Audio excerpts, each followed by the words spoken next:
you to your light.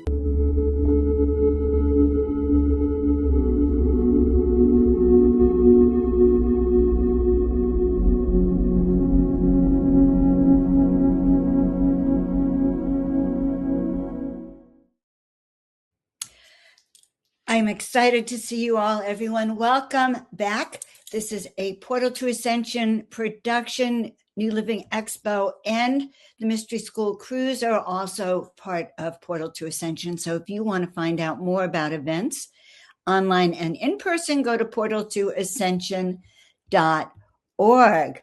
Now stay tuned because we have a guest that's going to really get us excited about what's happening with the comets, where we are with disclosure, everything you wanted to know about Galactic is going to happen tonight. Just feel free to put in the comments questions that you might want our guest to have.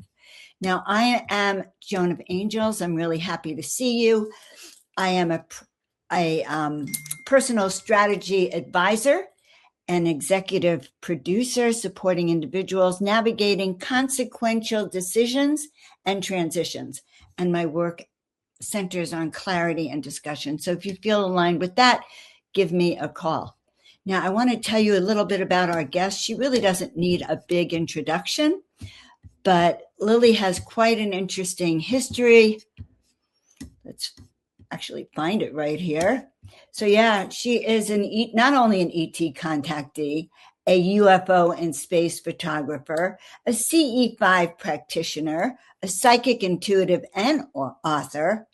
Her story and her UFO footage has been featured worldwide on Ancient Alien, the Travel Channel, LAD Bible, The Mirror, and mainstream media across the globe. And during COVID, while photographing the night sky, UFOs began visiting her. She documented these encounters with her camera, and as the contact deepened, she developed a relationship with those beings. We are going to hear all about that tonight. They taught her how to initiate contact, activate her dormant DNA, unlock psychic abilities, and remember her star origin. And now she's teaching all of us to do the same. Hello, Lily. Hi, Joan. Thanks so much for having me. Very exciting times we are living in. I know. Thank you for coming back down to Earth to tell us all about it. So let's just start. What's going on with this comet that there's so much controversy about? And NASA's been, saying that there's abnormalities, and everyone is really freaking out about it. So let's just start with what's going on. What do you think? Yeah. So it arrives closest to Earth tomorrow. And I'm hearing right now, this is the precipice. This is the precipice of something. Like something is coming to sort of a climax or a gift. I'm also hearing a gift. So I'm getting kind of live tune in as I'm just right here and right now. I'm hearing that this is a gift for humanity. Now, I don't think it's anything that we have to worry about. That's probably why NASA went dark, or part of why they went dark. From my contact sessions that I've had with some of these galactic beings involved with 3i Atlas was that it is a ship.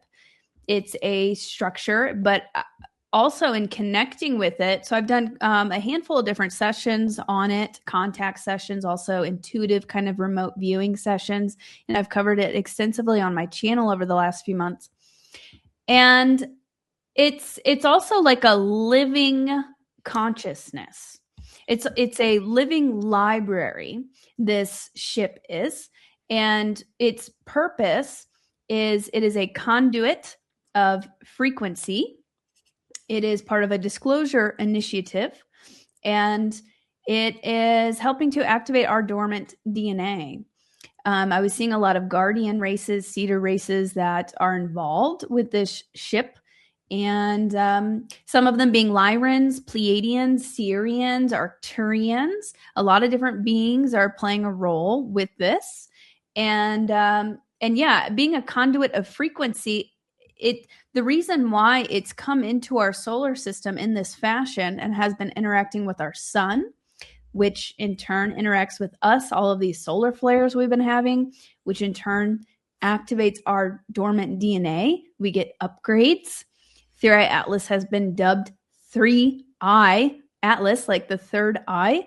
So people a lot of people in my audience have been having more experiences recently.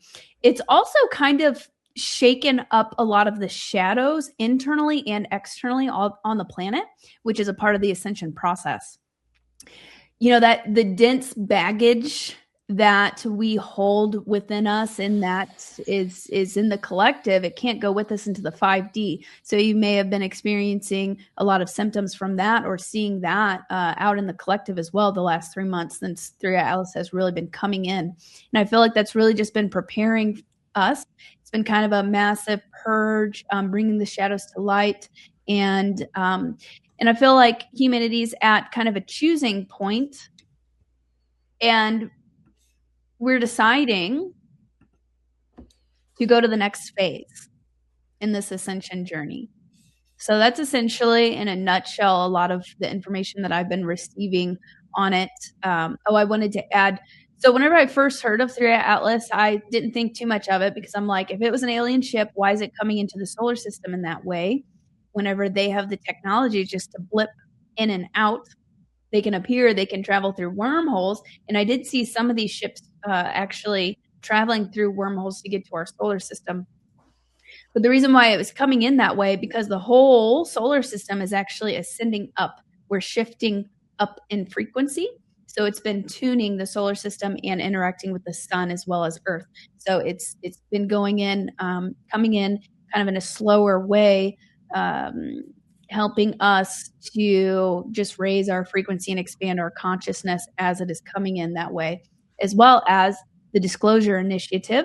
It's been doing things that are, it's an anomaly. It's been doing things that scientists don't understand. So it's trying to show us, hey, there's more out here. This isn't just a normal comet. It's changed direction. It's changed color. It's changed speed. Apparently, it's been sending signals and frequencies as well that have been documented. So it's doing a lot of fantastic things. And I think it's a very positive, benevolent shift that we're experiencing right now with our visitor. Yeah, that sounds amazing. So do you think it's like a prelude to disclosure? I do. I really do. I just recently did a webinar with Dr. Sala on 2026 kind of predictions, and I was tuning into that. And I do really feel that 2026, the period that we're in right now, as well as the period we are coming up into, really is the age of disclosure. And it's a process though. It happens in stages. So 3i Atlas is part of that. There was that recent film documentary, The Age of Disclosure, that came out. That's nudging people also. I just made a video on this the other day. Joe Rogan's having contact with extraterrestrials in his dream state. So things are starting to pick up. And I believe more starseeds and envoys and even public figures are beginning to awaken to extraterrestrial life and kind of our cosmic history. And that's going to be a big part of disclosure. And the Galactics, I feel, are going to be making contact with more envoys and more people, as well as more disclosures on our ancient history, which are starting to come up right now. That was one of the themes that I got when tuning into 2026, with some of these ancient hidden structures and hidden technology all around our planet starting to come to the surface. And just in the last few days, there's been a massive structure found under the Bermuda Triangle, under the oceans. And there was one other one off the coast of France, I believe, or somewhere near France. They're finding some sort of an ancient structure or ancient ruins under there. So I think a lot more of those are going to start popping up throughout this year, as well as a disclosure initiative that's leading us to open contact, but it's happening in stages. Okay, so this is very fascinating. When do you think this open contact might happen then? I mean, because some of us are having contact, right, but it's not the same as open contact. Yeah. So originally my main contact, which is a future version of me, and I've documented her ship. I've seen her ship. Her name's Talia. She's a light blue being with no hair, and she's from the Andromeda constellation. A few years back, I asked her, and this is before I was public on YouTube or anything, and I was having contact every day and learning from these beings. I asked, when will you be boots on the ground with us And she said in the 2030s. Now, there's different levels to open contact. So I think it kind of depends on us. I'm getting hits on like 2027, around that year. But I think 2030s is going to be more, it's going to be more open contact, if that makes sense. Ultimately, I think it depends on how humanity reacts and if we are ready for it. You know what I'm saying? Like, they can't do it too soon. So it's very strategic. So our consciousness has to hit a certain level and our frequency has to hit a certain level. I feel really good over the next few years. But I'd say, to be on the safe side, I'd say 2030s for sure. But I'm getting hits on some big movement happening in 2027. But they haven't shown you exactly what that is, but definitely they'll be out in the open more, is what you're saying. Yeah, I asked boots on the ground, like with us more openly, and she replied 2030s. Now, she told me that a few years back, so that could be something that I tune into more, to see if there's any, like, if anything has shifted since then. You kind of said something in the very beginning that made me think that this comment that's out there is like testing us, or like whether we're ready to ascend. And I wanted to kind of question you more about that, because that was very curious. Yeah. So that's one of the other purposes of this craft, is gathering information and kind of assessing how we're reacting and our consciousness level. And I think that's one of the big things that's going to occur tomorrow, December 19th, and that's in the works right now, is kind of an assessment of our consciousness and just gauging how ready we are and how we are integrating the higher frequencies. So yeah, I definitely feel like I said, they can't do things can't happen too soon, or it's not going to have the full effect. So yeah, I think our consciousness is being gauged in just how we're reacting to it, to see what we are ready for in the next stage of the awakening. That's so interesting. They're judging us to see how we're waking up to this. How do you think we're doing energetically? I know our tribe is very much into disclosure, is going to be really welcoming it, but how do you think worldwide this disclosure is happening? That's a good question. So like the first thing that comes to mind is you see a lot of people, they're like, they almost don't even care anymore, because there's so many other crazy things that are happening on the planet. Like, you'll notice that in the comments a lot. Like, okay, aliens exist, but what about the Epstein list? Or, okay, aliens exist, but I've got bills to pay. So I think a majority, they're becoming open and receptive to it. But we've got a lot of infrastructure that needs to kind of shift on the planet, so that people can focus on it a little bit more. But I think for the most part, people are pretty open and receptive. We definitely need to bridge the religion, spirituality, and science gap, though. Like that needs to happen. And that's one of the things that I was seeing for 2026, more movement on that, bridging religion and spirituality, so that people don't freak out whenever we have open contact. So that's why we're being prepared in stages. I think overall we're on a very positive trajectory, though, and we are definitely like we're in alignment. We're in good alignment, I feel. So interesting that they have to take this in stages, where I'm one of those people that say, just pull off the Band-Aid, for Pete's sakes. I had to wake up. Why can't the rest of the planet wake up? Right. Well, and then there's the other thing. So there's the 100th monkey effect, where your consciousness impacts literally everybody else around you. So even just from me awakening, or you awakening, or anybody in the audience awakening, they're mingling and shifting the frequency of everyone and everything around them. So the more people, and that's why star seeds and light workers are put all over the planet. And sometimes they feel super lonely because they might feel, they don't have anybody. But that's strategic, because we are activating and helping to awaken everything around us. And so once we hit a certain point, like I think we've already hit that point, there's no going back. We're just going to keep going, and it's just going to keep spreading. And our consciousness is impacting each other. But it's a bit of a process, but I think we're starting to get to the nitty gritty of it. I think this is amazing. So how can people prepare for contact then? And I think we're going to see Neil coming in a couple of minutes, which is great. How can people prepare for contact? What do we do to do that?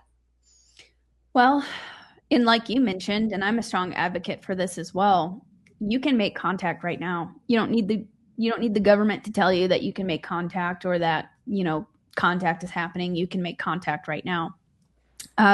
So that depends. How do you prepare for open, like mass contact, or how do you prepare to cultivate a communication and relationship with your star family right now? I have tons of tips on that.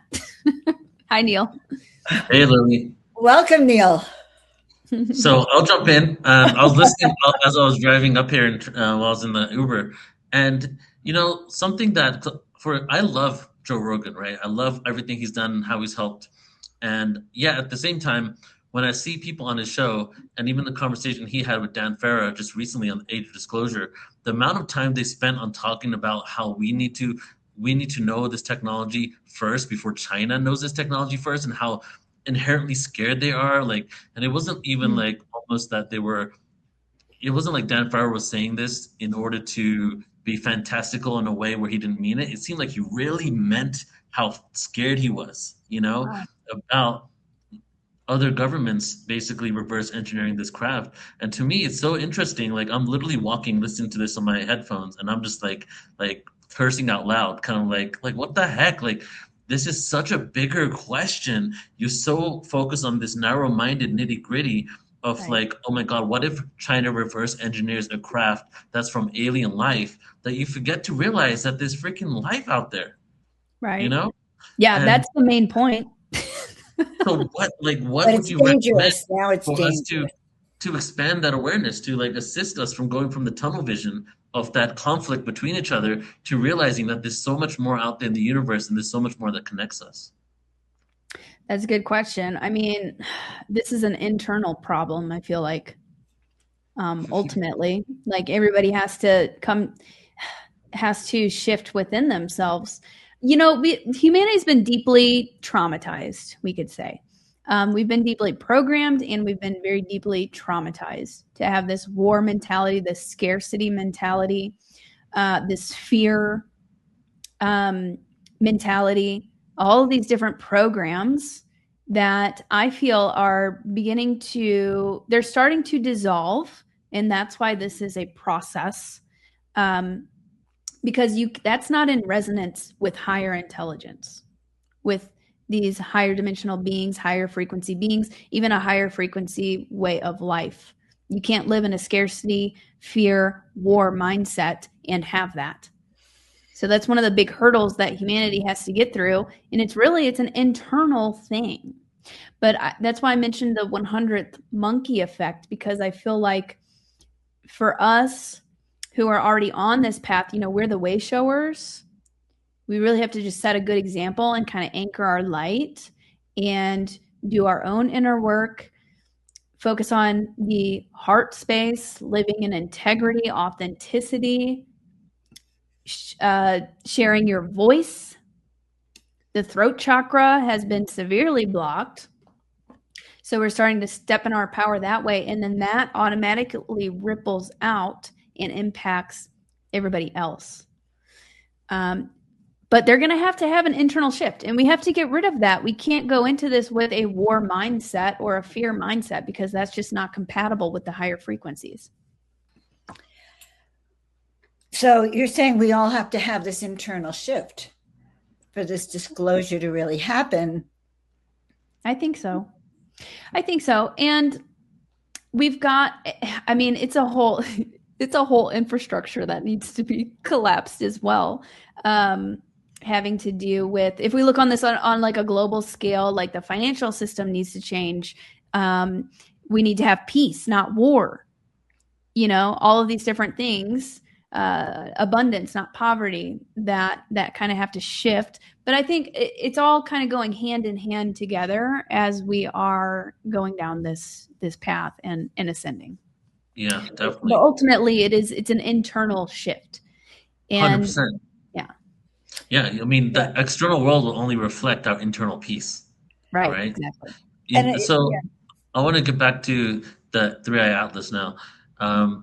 There's this guy called Sebastian. I forgot his last name now, but he was on Gaia TV recently on Cosmic Disclosure, and then he contacted me. We did a 3-part series, and he did this whole thing on how he remote viewed that there was reptilians connected to it. I don't know if you saw that video, but it went viral. But a lot of other people, including yourself, Ismail Perez, other people saying there's a Lyran connection. Is there a way that they could then people give the answer of, oh, there's different dimensional versions of it and there's different ETs. Could you shed some light on this? Is this kind of just like spiritual bypassing where we're like, there's multiple dimensions, so there's different ETs, so everybody's valid? Or is there like one truth? You know? Yeah. Well, I think this is my perspective. I feel, and I've learned this, I've really had to work with this being an intuitive or developing psychic abilities, because if you front load, that's going to skew your results. So you really have to get into kind of a 0 point field whenever you are remote viewing or tapping into something, kind of let go of attachment of what it could be. And also let go of any fears or feelings about what it could be, because that's going to skew your results. Your consciousness can show you whatever, or you could connect with whatever to match what you already believe or feel. So I think that can be kind of tricky, and I feel like that's probably why a lot of people are getting different results. I like the phrase that Three Eye Atlas also is acting like a mirror that is reflecting, our level of consciousness back to us. I've had very positive feelings and experiences regarding it, and a lot of people in my audience have had very beautiful experiences, because I recommended, I had a very expansive experience whenever I just set the intention to connect with the ship itself, and I connected with it, and I felt it's a conscious living thing. And also it felt like I had this whole expansion where suddenly I just understood more, and I felt like pure bliss. And it was a very like heart-centered heart frequency. It reminded me of what people report, the feelings that they have whenever they swim with like whales or dolphins. They just have this very expansive, beautiful experience, and they get downloads, stuff like that. That's what I experienced whenever I connected with it. Also, that could be a psyop to put fear into people. That could be blocking people from having beautiful experiences with it, or from being able to receive some of the upgrades and things like that. So we have to be careful with psyops and really use discernment. So do you think, because I feel from Three Eye Atlas, if you really look at what has come from it, I'd say that only positive has come out of it so far, right? And the fact that there's all these anomalies, and now all these people that don't even think about space are thinking about space, and then even just the way we consider how objects fly through space is changing, our understanding of science is shifting with it as well, and now more and more people, because there's so much media out there saying that could it be an alien craft, all these people that would never even have imagined that even have taken the time, just like you said, a lot of those people in the comments, like I was like, oh my God, the amount of comments I've seen where people say that, right? They're now getting an opportunity to just start contemplating, oh, could it be that we're not alone in the universe? What would happen if we were visited, right? That's positive to me. Yeah, for sure. It's creating a massive ripple effect. I think it's interesting that Joe Rogan is dreaming about it now. Yeah, because I saw that. That tells me that it's really more of our personal contact is still the most important thing that's here, and they must be seeding the planet now to awaken people that way, because I think that's going to have to happen even more before we have physical disclosure. Right. Yeah, exactly. And it's interesting because this happened with Joe Rogan. Whatever you may think about him, I don't really watch too much of his show. I haven't watched a show in a while. I'll just see clips here and there. But I did a little real on that dream that he had, but that was literally a contact experience. That was a genuine contact experience, even if he doesn't realize it. He said in the clip that it was the most real and most bizarre thing that he's ever experienced. It woke him up at 3:30 and he could not go back to sleep. And he saw these beings and they had bigger heads, but they looked human. They had bigger eyes. And he said what was really bizarre is there was a communication going on. And they basically said they were being playful with him, but they basically said, like, get comfortable with this. So that was preparing him for more contact, and that's altered his life forever. Because I know if that, like, whenever I first had a contact experience, that altered my life forever. I mean, I quit my whole old life and started down this whole new path. So if we can get more and more people like that, it's going to shift the planet. More quickly. Well, I think, like, speaking on Joe, like Joe Rogan's show, I would say has been instrumental, one of the biggest pieces of disclosure information in the world, just because he's the #1 podcast and he just puts on things that he's interested in. And then he's put other people onto it, like the Jesse Michaels show, that was also a really huge podcast platform that he does almost all UFO stuff now, but he has millions of people. And then Diary of a CEO, which is one of the best podcast for business. He had Lou Elizondo on there because he's now interested in the UFOs, you know? Wow. And so, like, the biggest platforms, even the Andrew Schultz podcast, they're like #3 in the world. All the biggest podcasts that are just mainstream, interestingly enough, all of them are comedians mostly. They all come from the comedic world, right? Are now speaking about this information, and all it's doing is just opening people up more and more to the fact we're not alone. And what do you feel? Do you think that is first contact, is for us to just have that awareness we're not alone, and we need to be at that baseline first before we actually start interacting? That's a good point. Yeah, that's helping. And also, while you were speaking, I was just seeing a wave, like a tidal wave of disclosure, essentially. But it's not going to be what you think. It's not necessarily an alien's not going to show up in your bedroom, or it's not going to be walking down the street or whatever. Like, it's happening in different kind of more subtle ways, but deeply impactful internally, which is the point. We have to shift our inside, our consciousness. Yeah, I mean, I would agree with that. It's shifting. That basically is like first contact. It's just happening to more individually right now. And they're hitting big media people. Yeah, so I think these ETs have a good publicist. Yeah. They know what they're doing. Yeah, seriously. Do you feel like some people have said in the disclosure movement that we have more to fear about with each other than we do with ET life? What's your thoughts on that? Oh, yeah. Yeah. I mean, there has been dark interference on this planet for sure. But I think we are reaching a point where, but also we were sold out by our own government or shadow government, not necessarily the government, but the shadow government. It's all about consent, right? And what you're agreeing to and what you are aware of.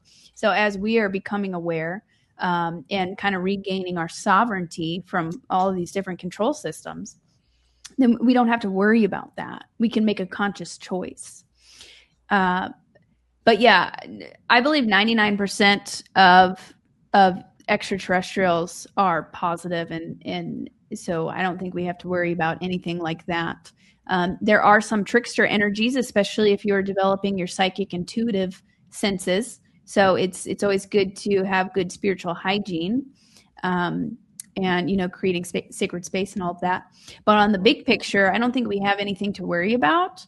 That we have a lot of, envoys here. So starseeds, light workers who incarnated here for this specific purpose. And we have a lot of galactic help. Often that is us or our star families helping. So we wouldn't set up this whole big thing for it just to be a big fail. So I don't think we have anything to worry about. I agree. Do you have any insight on, so a lot of people also say the following. They say, even the congressional members, even Tim Burchett, that they speculate on the fact that these aren't ETs, they're future humans from Earth visiting us. And as you know, as we all know here, there's many different beings. So have you had any connection with actual future humans that are time traveling back to our present moment and then maybe you can connect this to then the possible psyop story of the Greys being our future version coming back, giving us a warning. Yeah, it's strange because it's like we have kind of a smorgasbord of different contact scenarios and situations and beings. Like there's so many different beings that have a hand or have appeared to people or have a hand in what's going on. My contact, Talia, is a future version of me. And like I said, I've seen her ship. I've videoed, photographed her ship. So I believe a lot of them are us from the future. In time, like I had this dream that was a training module. Whenever I woke up, they said this was a training module. So often whenever you have like these profound things happen in dreams where you learn something or you see ETs or see a spaceship, it's actually a training module that is helping prepare your consciousness or help teach you something.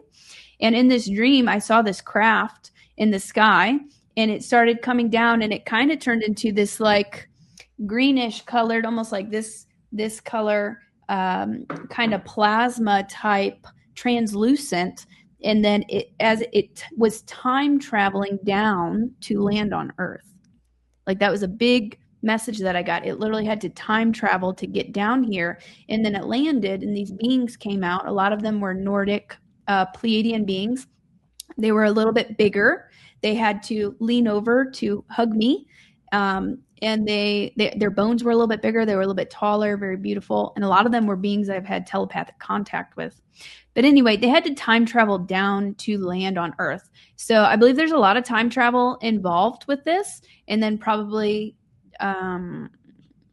beings who are just from this time period as well. But I know a lot of them are time travelers. And with the gray thing, I think that's plausible that some of them could be, because there's also multiple timelines.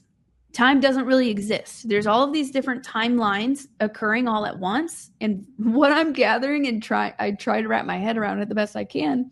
There's been a lot of time manipulation and timeline bleed through going on throughout this whole thing that we've been experiencing through this whole awakening. So I think it's plausible that some of them could be us from the future. I don't think all of them, but I think some of them might be.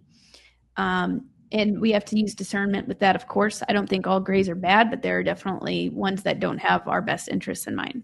I've also had interactions with positive ones as well. I've had a few interactions with positive ones, but there are some people who are reporting that they say these are demons. These are interdimensional demons. That's how they've been ascribing them. Right. Yeah. And then some people think that, like in the Bible and stuff, some of these beings that appeared that kind of maybe like glowed or they looked angelic, that they're angels, but they could have actually been extraterrestrials. I've seen angels and demons too, though. It all exists. It all exists. Could you just take a detour right now and just tell us what that means? What is an angel and a demon? That's a great point, or a great question. Well, the Galactics, they have maybe different forms of bodies in different densities and frequencies. So it kind of depends what their form is, but they are from another planet or from another galaxy or another solar system. And then the angelics, I see the seraphim a lot, and like archangels and angels, they're more interdimensional. They haven't incarnated on a planet per se. So I would say that's the difference.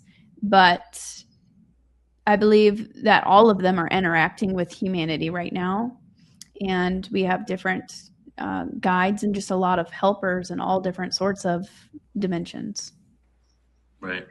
There was a government insider I watched an interview on just like a few days ago. I think it was a congressional member, and he said that how he got all this data of these UFOs, and he went to a few other congressional members, and he was like, "Look at all this stuff. We need to push more for this. We need to show up to these congressional hearings because we're not showing up to it." You know, the congressional hearings, there was a lot of people in the beginning, and every one that happens is less and less congressional members that show up. And they said, we will not look into this because these are demons. That's what the congressional members said back to them. And he was like, that is freaking insane. Like, this is like national security we're talking about here on one level. And on the other level, if you thought demons were visiting us, wouldn't you still want to research it? But they were like, no, I'm of God, so I won't even look into this. But that's how like inherently fundamental and religious our institutions are, right? Yeah, And we need a shift with that. We need a shift. Because a lot of people just will completely block that out because they don't believe in it, or they think it's demons or whatever. Whenever I used to post a lot of UFO footage, I would get that all the time. They're demons. I still get it. You're talking to demons. Something that is a love and light vibration and makes you a better person, helps you to see more clearly, helps you to have these beautiful experiences, helps you to heal. I don't think that is demonic. There are definitely demons out there too, though. That's a real thing. I do believe that. But yeah, that's interesting. We need a shift with that. And I think that is a stage that we have to work through in the disclosure and awakening process. Not to mention that demons are also an issue here on the planet, and should be researched and figured out what to do with them too. It's not like we should put our heads in the sand. Just, oh yeah, they're demons. Don't worry about them. Right. They need to go back to the light. They do. A global protocol. No true words were ever said. That shadow part is a part of the light, but it forgot itself. It's been so disconnected from it. And now it's time to reconcile, when you say? Yeah, I agree. Maybe they want to go back to the light, or they just don't realize it, Mm-hmm. I was just thinking about that. In my spiritual work that I do, I see things. This helped me activated psychic gifts. So sometimes I'll see things that are positive. Sometimes I'll see things that are negative. And I just, I'll call in assistance from the higher realms and just send it back to the light, tell it whatever it may be. If there's like a weird wonky energy or a dark entity or whatever, or even lost souls, there's been a lot of, lost souls and ghosts and things like that. Hey, if you're stuck here, or hey, if you're dark or trying to mess with me, like I do not consent, you can't hang out here, and you have to go back to the light, and you can call in backup to help escort them back. But maybe that's where they want to go. They just don't even know it. They just need to return back to source and remember that love, that light. Yeah, exactly. Well, when you're so disconnected from love, and if we don't know how, maybe you do, I don't know how fractalized we are from source. We could be even one reunion of source energy could be one fractal of a greater fractal. You know what I mean? So it's like, how many fractalizations are we, and how disconnected is that darkness to even start to recognize itself in the other, right? If we're all one, but the darkness is completely void of it, even though it originally came from that one singularity. So that's kind of, maybe that on some level is the polarity that we're playing with on this earth. Yeah. And do you feel in this new dimension that we're moving into, that I used to think that we're going to no longer have duality? Could you maybe speak on what polarity is compared to duality, and how we're going to be embodying that in the new dimension? Well, again, I feel like it's a process. I think even like a lot of our galactic counterparts, they still, at least in the 5D, they still deal with it a little bit. I would say just not nearly as much. Like, we're dealing with it a lot. And then eventually we'll ascend past that. That might take a long time. But I think even in the 5D, like, you deal with it a little bit, at least my perspective. I mean, we have military factions of, the 5D extraterrestrials, like Ashtar Galactic Command and some of the Alliance. They still have, they're not actively going out. They're not like the Draco Reptilians who are on a conquest, but they have to defend themselves and things like that. So I think there's still a little bit of duality where we're heading, and with our galactic counterparts, but it'll be a lot less. Life will just be more blissful. We'll be in the heart space just more automatically. Our consciousness will be shifted, our perception expanded. And a big part of that process, like I was saying in the beginning, and what I believe 3i Atlas has been assisting with now and over the last few months, It's helping us to face our own inner shadows, heal and transmute that. And then that reflects out in the collective, which can look really scary whenever the light hits and then the cockroaches run, right? So like it can look like chaos, but that's just a part of the process. So it might even get a little bit messier before everything's all patched up, but that's just the way it is, from my understanding. And that makes sense if you think about it, you know. Some of these shadows are deep within us. These traumas, these programs, these wounds. And so the frequencies in the light from the sun, through Atlas, our cosmic families, all of that is penetrating into our aura. We're shedding those dense layers. We're shedding that baggage. And that's a process. And that might come up in you as symptoms of fatigue, heightened energy, emotional outbursts, depression, anxiety, bliss. Like it's a roller coaster right now. But as we continue, I believe that will level out, and then we'll just automatically be in a more blissful flow state. And even manifestation, as our frequency is rising, manifestation is happening more quickly. And the universe is literally like instant karma. Like even instant karma, instant manifestation. If you think about something, if you have a fear-based thought, I've noticed recently, automatically something manifests, something shifts. So you're getting that like instant feedback from the universe. And we have to learn how to master that first, you know, because we're co-creators. So if we have all those fears and those traumas and those pains that are kind of holding us back or holding us in a lower frequency, and all of a sudden we're become master manifestors, or everything in the 5D, which manifests very quickly. Oh my God, that'd be hell on earth. So we have to really like clear and heal and transmute and work with that. But yeah. Yeah, that's so beautifully said. Joan, were you going to say something? Yeah, I'm just thinking about all of this. In essence, it's like we're really being brought to wake up quickly. And I noticed, like you said, instant manifestation. You know how that shows up for me? I get this urge to call my daughter, and then she's in a crystal shop talking about me at the same moment I call her. Wow. Or I get a thought about something, and I get an ad on my cell phone, on my Facebook account about what I'm thinking about. Now that is the scarier part. I don't know if that's ever happened to you, but it's like someone is eating my brain. And there's an ad right there, and it happens every single day now. And little telepathic things, like Neil and I could be talking and we finish each other's sentences, or we used to all the time. But it happens with more people than just people I'm close to now. So is this part of that awakening, you think? Right. Yeah. Telepathy. We're all connected through consciousness. We're all connected, and we're connected with our star family too. Like we're all connected through consciousness. So that's why you can connect with them, or even connect with 3i Atlas as another example. Like everything's connected. So that's why you can tap into those things, or even remote view those different things. But yeah, telepathy increasing for sure.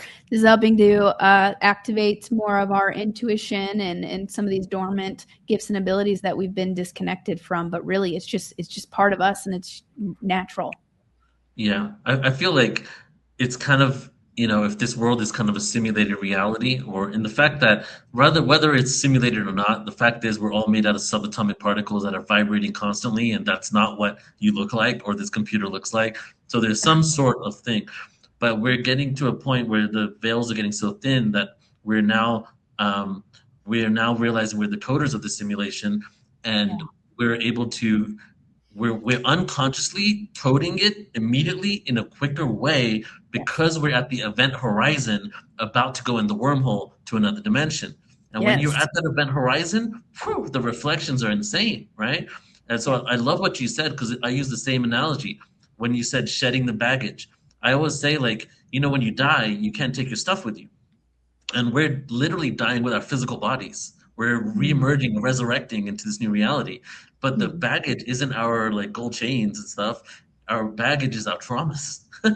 So it's like, And what happens when a trauma gets expressed and when you go to another dimension? It doesn't just magically disappear and say, thank you, I'm gone.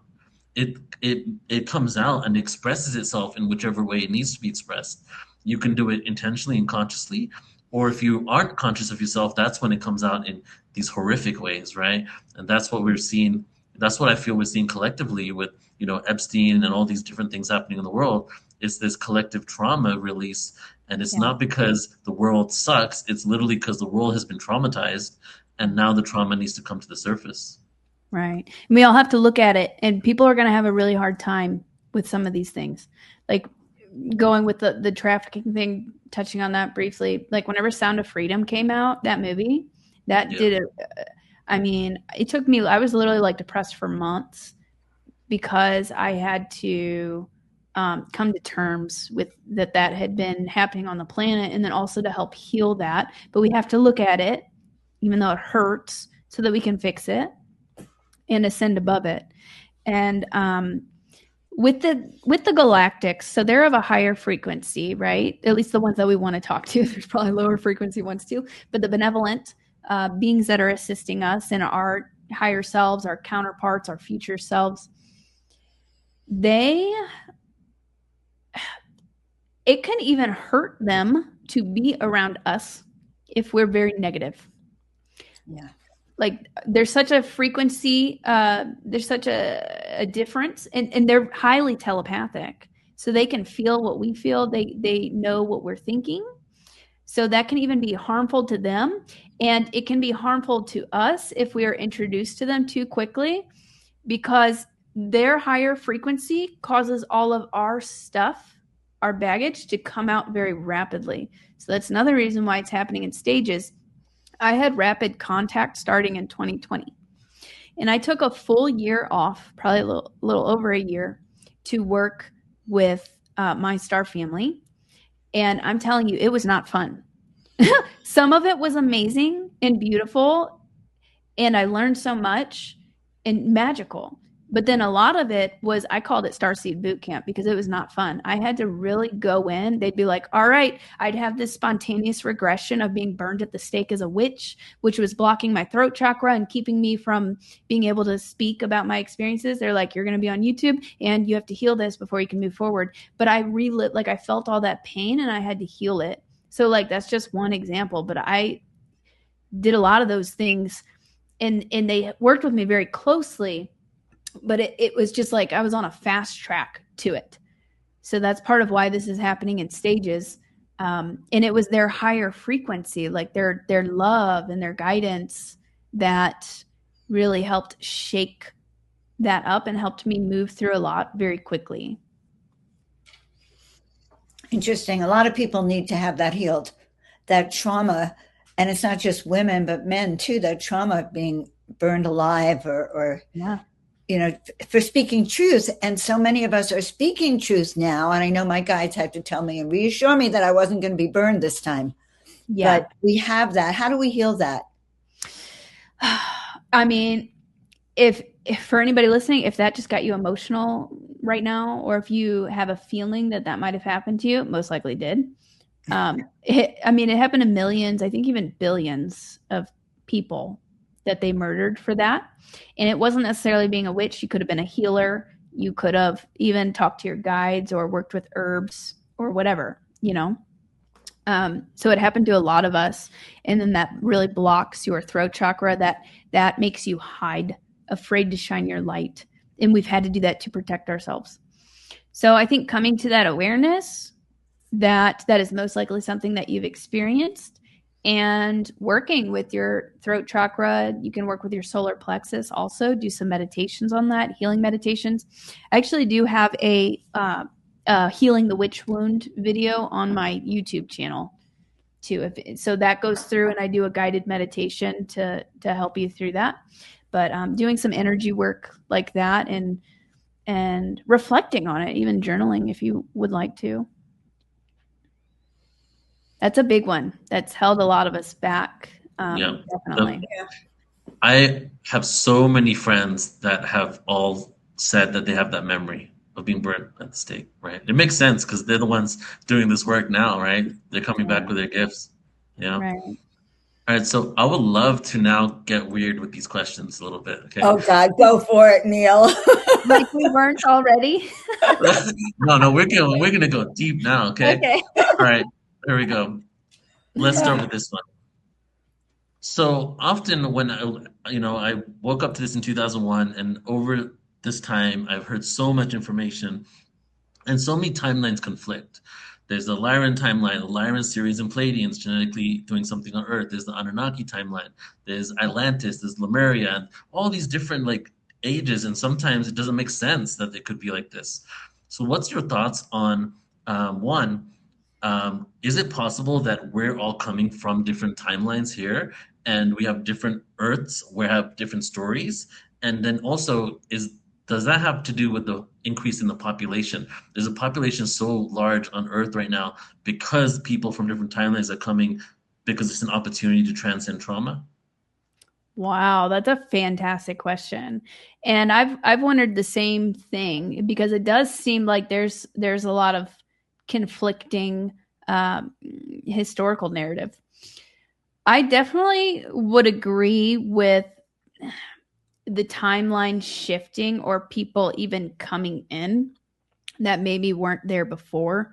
Like I've had this downloaded experience before where something in this specific example, it was something really big and difficult that happened to somebody else in the community that shifted a whole trajectory and allowed more things to come to light. And I randomly got this whole downloaded message that they volunteered basically like just yesterday, even though that event happened years ago, they just volunteered to do that because it altered the timeline in a positive way. So even though for us, it happened years ago, it really just happened, like they just shifted, the timeline just shifted to that because that would help heal more, just now. So I think we're experiencing a lot of that, and it can be kind of hard to wrap your head around. Yeah, well, that segues into another question, but since you just said that, we're gonna take a detour. So now can we talk about Orion a little bit? The Orion Wars, Orion trauma. Sure. I've done whole series on Orion, 7-week series, had all these people on Orion, and one thing that is the conclusion is it happened a long time ago, right? But we're on Earth, and people are like parroting these traumas still, right? Yeah. From the trauma. So what's the connection there? That's also a great question because I've also wondered, okay, so same with the Lyran Wars too. I do have some memories from the Orion Wars, very traumatic ones that I was kind of downloaded with. And it took me months suddenly I had really bad PTSD actually. So that's what I'm saying. Contact isn't always fun. Doing your inner work isn't always fun. It took me months to work through that.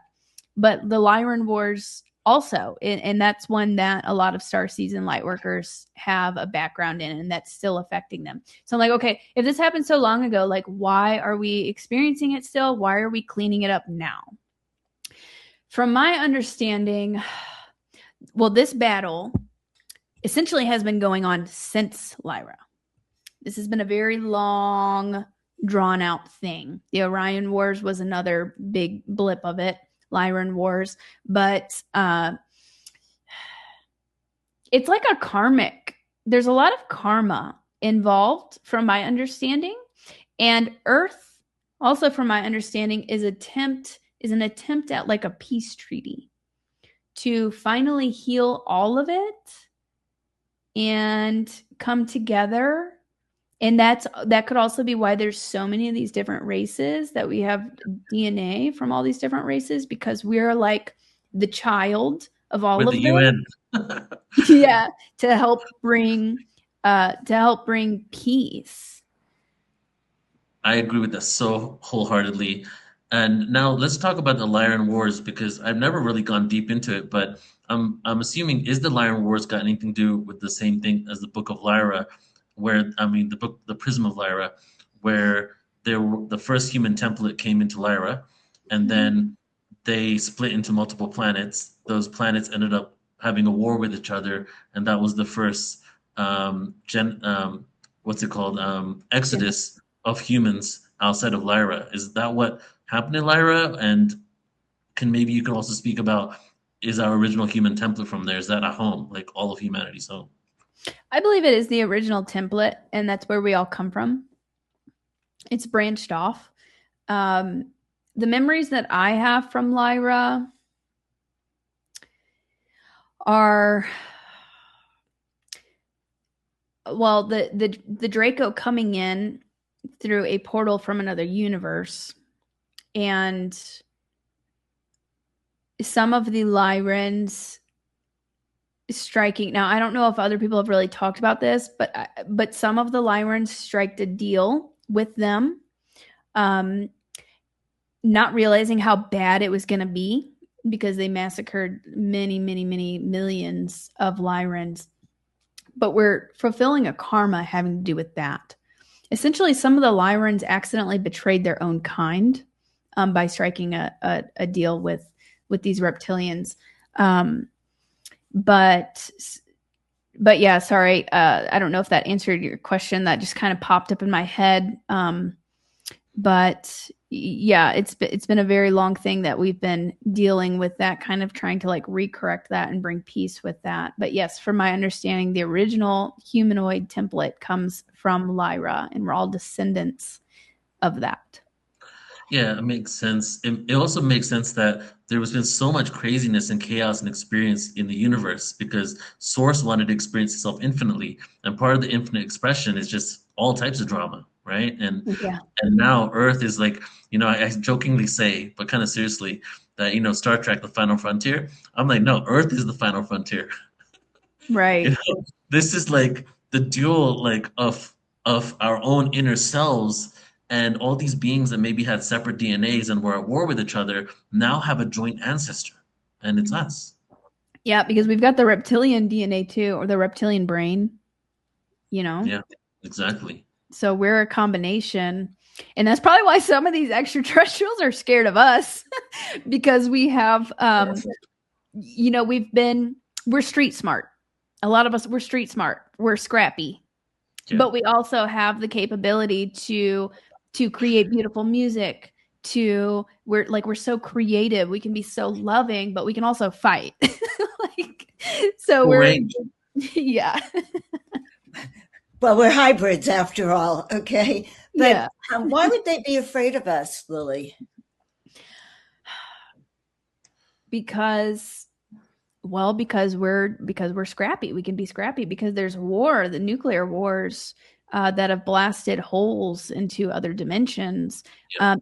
That's also why we can't have open contact too soon, because who knows what some of these people would do.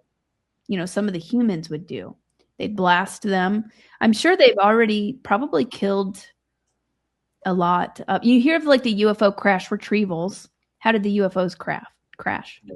Oh, we brought them down. Yeah, I mean, I'm sure some of them could have been accidental, but I think at least some of them were purposefully shot down. Yeah, I mean, Stephen Greer says, and other people said, that one of the first technologies that they achieved or retrieved in the 40s was a frequency technology from an ET craft that was able to pull down other craft. You're right. Distort space-time. And when you do nuclear weapons, you're splitting the subatomic world. The universe isn't outside of us. The universe is inside the subatomic world. So the best way to destroy an external planet might be by going through the wormhole, right? Mm-hmm. Creating that ripple. And basically, it's almost like you have a hard drive and you blow up a little mini nuclear bomb in that hard drive, mm-hmm. and then the rest of the code kind of like experiences it. I feel maybe that's happening. Right. Yeah, definitely. So yeah, that's a good reason to just be careful with us. Yeah. Until we mature. We're full range beings, right? Because a lot of these beings, they exist here in these higher vibes. We exist in all vibes. So they're not even at the frequencies where they can even combat us if we chose to combat. If we chose to fight, right? Yeah, that's a good perspective. Yeah. Or thought. All right, here's one more weird question, okay? All right. So I've always thought of this and I've never got a good answer. Well, there is no good answer. Every answer is good. Let's just say that. Okay. But if if there was never a beginning because all things exist at once, how come there's a beginning? Because we're choosing to experience that so that we can experience the linear path and kind of make sense of it. I think it's just kind of not, I don't know if I'd call it an experiment, but just a way to experience. And so Source wanted to forget itself so that it could re-find itself or remember itself. So I think that goes hand in hand, and why we chose to break off into these smaller fragments to have these different experiences. At some point, I think it's gotten a bit out of hand. And, we're kind of course correcting on that. But ultimately, that was the point, to experience duality and separation. Similar with time, becoming that far fragmented, and so that we could fully experience this reality. Like, we had to do it in linear time. And what's interesting is the film Arrival, as she is learning, the main character, as she's learning to communicate with these extraterrestrials, she starts experiencing the past, present, and future, like at once. Like, she can dip in and out of that. And I just found that super fascinating. It's like, as her consciousness was expanding, and technically her frequency would be expanding and communicating with these higher intelligences, she was able to tap into the past, present, and future and see kind of visions of it. You get these feelings about it. I think we can all do that, and we will be able to do that more, like developing telepathy, as we are raising into the 5D and above. Right. But right now we're just experiencing this very limited reality. Little portion of it all. Yeah, just a little portion. What are your thoughts on, are we like our ancestors? Are we the ancestors of these beings and also the descendants at the same time? Yeah, I think so. Do we like become them in the future? Yeah, well, it's so trippy. Like, it is so trippy. Like I said, my main contact who trained me, she's me from the future.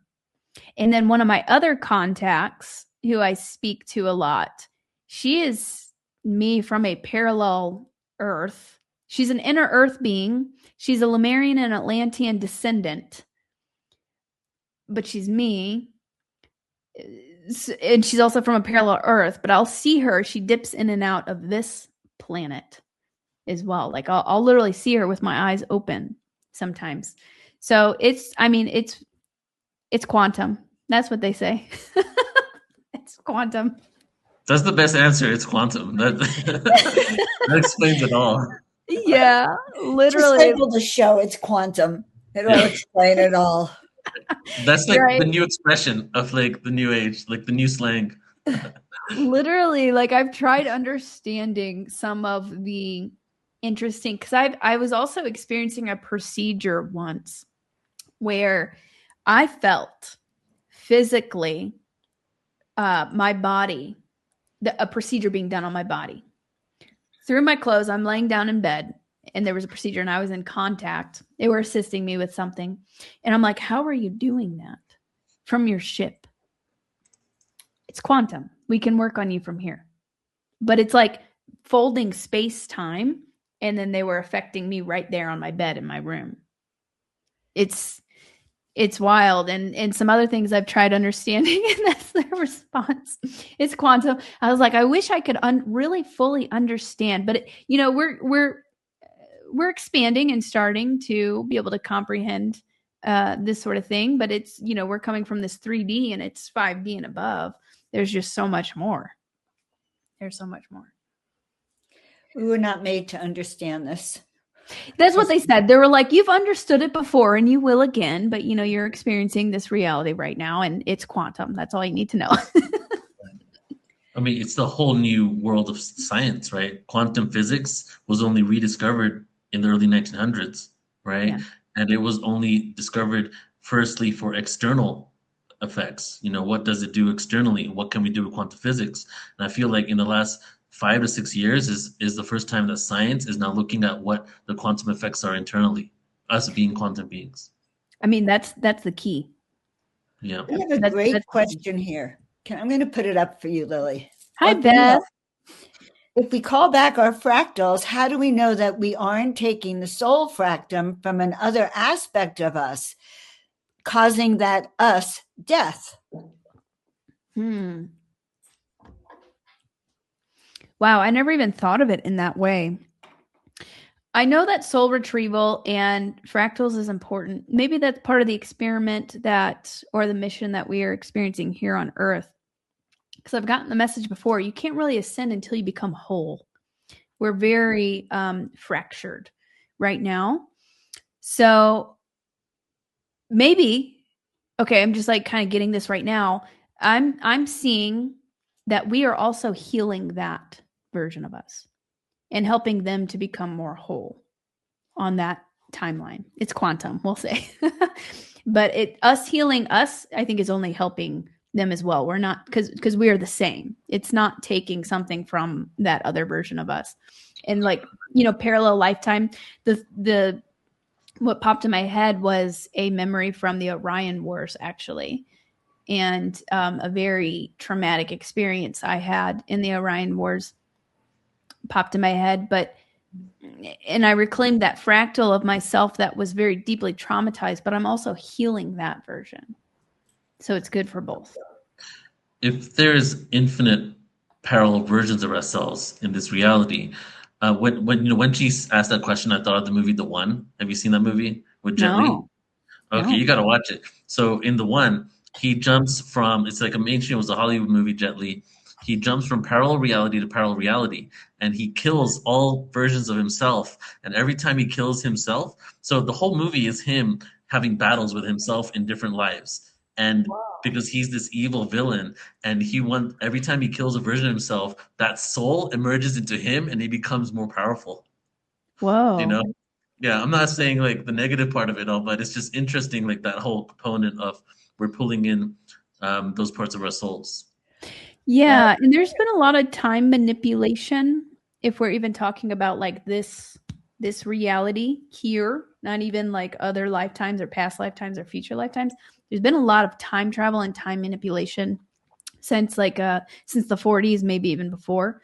I don't know if you know about like what the Nazis were working on, and apparently there's been time travel and time manipulation going on for decades and decades and decades. Yeah. And you have like CERN and all of that. So, and then you have like covert, some of these secret space programs and things like that, which is also fracturing and creating multiple versions of us. So that makes sense that those are collapsing and we are returning to ourselves and becoming more whole. The one main true ascending timeline, and all of those other ones are collapsing. It makes us more powerful, because if you're like think of it like you're spread so thin, you're not functioning at 100% because you're fractured. Right. So if there's infinite power realities of ourselves in the third dimension, could it be that we're collapsing these because there's less parallel realities in the fifth dimension? And we're taking a wholer part of ourselves there. Like instead of being infinite fifth dimensional Earths, could there be less? And then the higher we go in dimensions, there's less until you become, part of the one again? I'm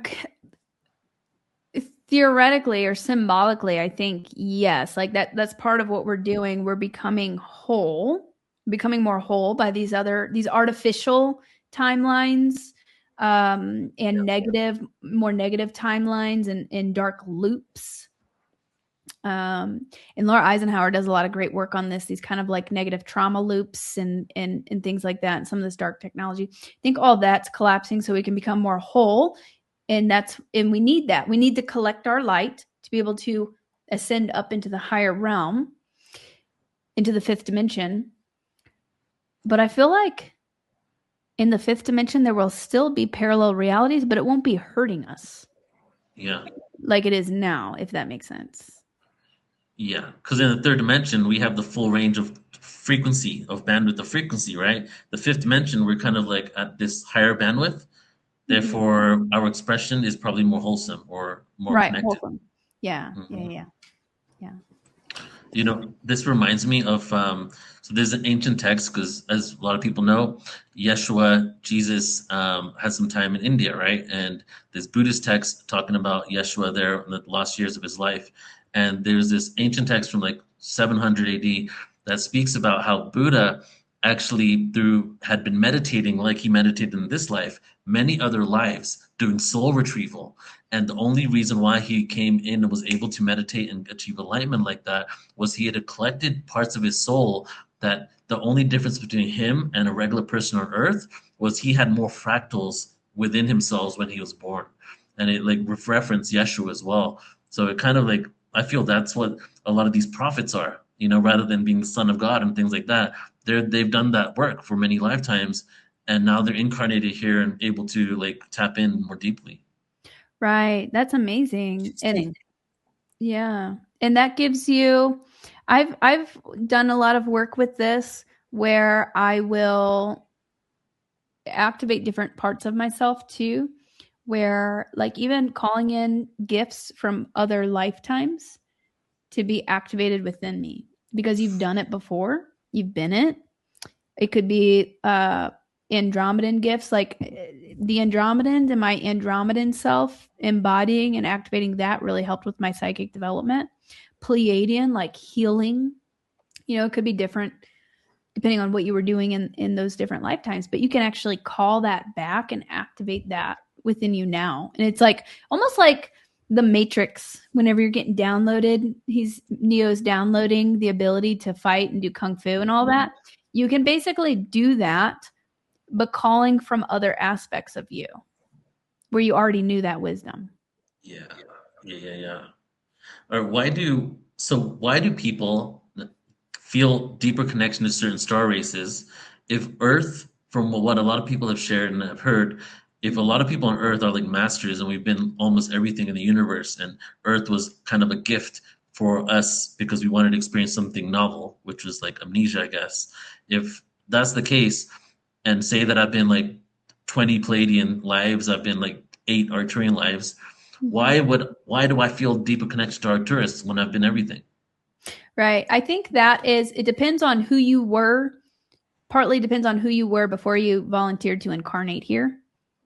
At that exact moment. Like I was Talia. I was the Andromedan being. I feel a very strong connection with them. I'm also Pleiadian. I'm also Lyran. So that plays a big part. I'm really connected with them because that's who I was whenever I said, okay, I got to go down to Earth and help them out. So we're going to do this mission, and my family, the Andromedan Council, is going to help me. But also, it depends on your unique blueprint and what you are bringing through. Like we need the Lyran frequencies. We need the Lyran wisdom. We need the Orion wisdom. We need the Arcturian wisdom. So it's your unique signature, what you've learned and gathered, and what you are bringing through, like what you chose to bring through more of. And I resonate with different races at different times. Like there will be a period where I am embodying more of the Pleiadian aspect of me and more, I connect more with that energy. And there's times when the Lyran energy comes through more, or, etc. So I think all those things play in a factor. Somebody put 117 in the chat. That's a number I see a lot. It's 117 somewhere in the world, probably in Hawaii or something. So, okay, we're gonna probably close out in a few minutes here. Joan, you want to jump in? You have some questions, and I have a final question too. I'm going to let you go for your final question. Okay. I'm finding this amazingly interesting. Yeah, because I knew you're super galactic, but we've never had a chance to really drop in deep and talk, So yeah. I was just like, let's just ask you everything. Let's just you had a list, I could tell. The biggest questions I've ever had in my whole life, I'm asking you right now. So, I love it. These are great questions. All right, so first, before we do the last question, let's just talk about the New Living Expo for a second.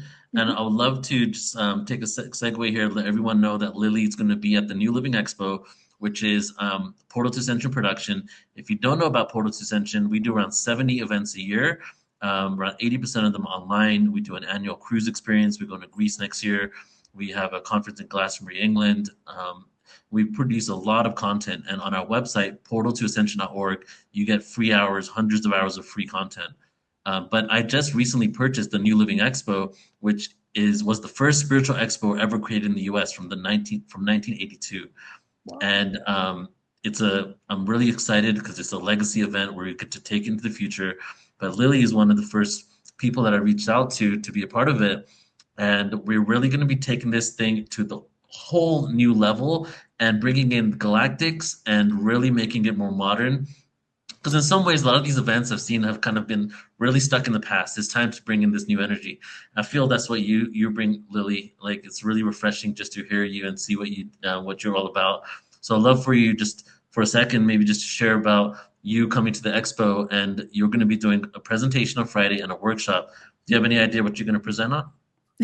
Yeah, I was just reflecting on this. So I mean, I have, my specialty is making contact. I have a deep connection with galactics in activating these gifts in myself. I was not born with these gifts. I mean, they were dormant, but I didn't activate the telepathy, clairvoyance, healing gifts and abilities until I started having contact in 2020, and I was taught. So I'll probably do a presentation on that, share a little bit about making contact, share some really activating footage, because the frequencies channel through the footage. My ears, so that's how I started, I was taking photos and videos of these craft that were appearing. My ears would ring from just looking at the footage. It like impacts you because that comes through. Just like if you look at a beautiful piece of artwork, like it impacts you. So I'll probably share some of that. I may go into how to develop telepathy, how to make contact, different star races and things like that. But also we'll see what happens before April, because if there's some crazy new thing going on, I'm going to talk about that as well. Yeah. Oh, good. Yeah, so we'll see what happens. A lot can change. I feel like I'm getting some hits on April being a really good shift, and other intuitives have been picking up on April as having a really big shift coming in April. So I think it'll be a really potent month. So we'll also just see what comes up. Yeah, 100%. Things are moving so rapidly right now. You're like, right. No idea what's going to happen next. Right. All right. So closing question. Okay. Who in your opinion are the first beings we're going to interact with, and why? So I get a good feeling about Alpha Centauri, but I think it's also very plausible the Pleiadians or the Nordics. It's going to be some beings that look like us. So the Pleiadians, they're very interactive with Earth. The Alpha Centaurians, their stars very close to us. They're in a lot of films. So I feel like we've been kind of pre-programmed with that. And they might discover life on Alpha Centauri. They've already been looking at it. So I think it's going to be one of them. But they're going to have to look similar to us. So I think the Nordic looking beings would be a really good first choice. Yeah, makes sense. Weren't the Venusians already here in the 50s? A lot of people claim to be channeling them, and pictures of them are showing up everywhere. Yeah. Commander Valthor. Mm-hmm. And he looked human. He looked very human too. So yeah, the Venusians, I don't even think about them. Like, yes, they're amazing too. Apparently they live, a higher frequency, but also apparently there's a whole underground world on planet Venus. So I do have contact with them sometimes. That could be a great candidate too, actually. Yeah. In Venus, in the cloud layer, in the atmosphere, it's 75 degrees Fahrenheit. There's a whole section of the cloud layer that's 75 degrees Fahrenheit, and there's phosphorus coming out of that area. And just like how on 3i Atlas, there's something that can only be done through industrial ways. The only way the phosphorus can ever be created in that way is through industrial use or the decay of organic matter in the same area that's 75 degrees Fahrenheit. And NASA found that information out in the 70s. but they shelved it until 5 years ago when they relooked at their data. So there's so many anomalies in just in our own solar system. Exactly. There's actually a lot of life in our solar system. There's a lot more going on Mars too, and Jupiter. We're in for a crazy ride. So, okay, I think it'll be good for you to close with this one, actually. Some people ask me this on podcasts as well, and I think it would be great because there are a lot of people that are down and out, depressed, sad, seeing the craziness in the world, angry at all the stuff that's coming out. How do you maintain hope for a beautiful world when you see so much craziness and chaos and corruption everywhere? Yeah, that's a great question. I mean, faith. You have to have faith, but I know that nothing can stop what is coming. And I've seen a lot of just very positive, beautiful things. And it's also, we're co-creating that reality. So what are you choosing to experience and co-create each day? We are such powerful beings that you can live on whatever timeline you want to, really. Just like, it's like that instant manifestation that we were talking about, or that instant karma. So I choose to focus on the positive, not blindly, because I have faith and I know for a fact. I think we're living in, not to get religious, but biblical times.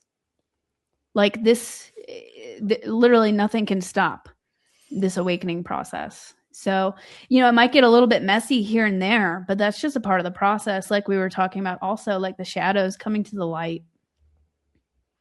That's just a part of the process. Beautiful. It's inevitable, right, Joan? Right. And we're in new beginnings, starting January 1st, new beginnings for the next cycle. Let's do it. Yeah. And is the animal the horse for this next year? Yeah, fire horse. Okay, that's so interesting because in the beginning of 2025, so just about a year ago, I saw a white horse appear, and it was like prophecy. It was such a strong message that things are about to change. And the white horse symbolizing like purity, Christ consciousness, cleansing. It was a very powerful message. And so we were in the year of the snake, and that reminds me, like the snake is often seen for transformation, also shedding your old skin. And now we're moving into the year of the horse. Wow. We're galloping off into the sunset. Okay. Yeah. I like to say with the skin of the snake is that what does the snake do? It sheds its skin. But what does it realize after it shed its skin? It was beautiful all along. Right. And that's part of the whole transformation. We're like, oh my God, what's going to happen when we're naked? We don't have our skin anymore. But we're still whole and complete. Right. I'm not looking forward to that moment then. It's happened. Well, ultimately, there's a lot of hope and there's a lot of beauty in store for us. Humanity's been through a tough time, not just in thousands of years, but just the last 6 years. It's freaking crazy, right? Yeah. So it's time for us to bring some light into this world. And Lily, you're doing such amazing work. You're so incredible. I really just appreciate all that you do. And just the fact that so many people are gravitating to your work right now just shows how in alignment you are and how much authenticity you have with what you share. So appreciate you. I'm really excited to work with you and see you at the expo as well. Thank you so much. Thank you. I appreciate that. Yeah, my pleasure. And ditto. I'm looking forward to seeing you there, Lily. This has been phenomenally interesting and fascinating. Thank you. I can't wait to meet everybody in person. I know. That's why we go to these events, by the way. Star family, Galactic family, all of you come out and meet us because we can't wait to meet you either. Yeah. Yeah, exactly. So Lily, thank you so much. And everybody tuning in, thank you as well. We're going to close the stream now. So we're going to close it with the trailer for the expo, and we'll catch you guys next time. So have a beautiful rest of your day. Take care. See you guys. The world is changing faster than ever before. And within this evolution, a new consciousness is rising. At the New Living Expo, thousands gather to expand consciousness, explore new conscious technologies, ancient wisdom, and the future of human potential.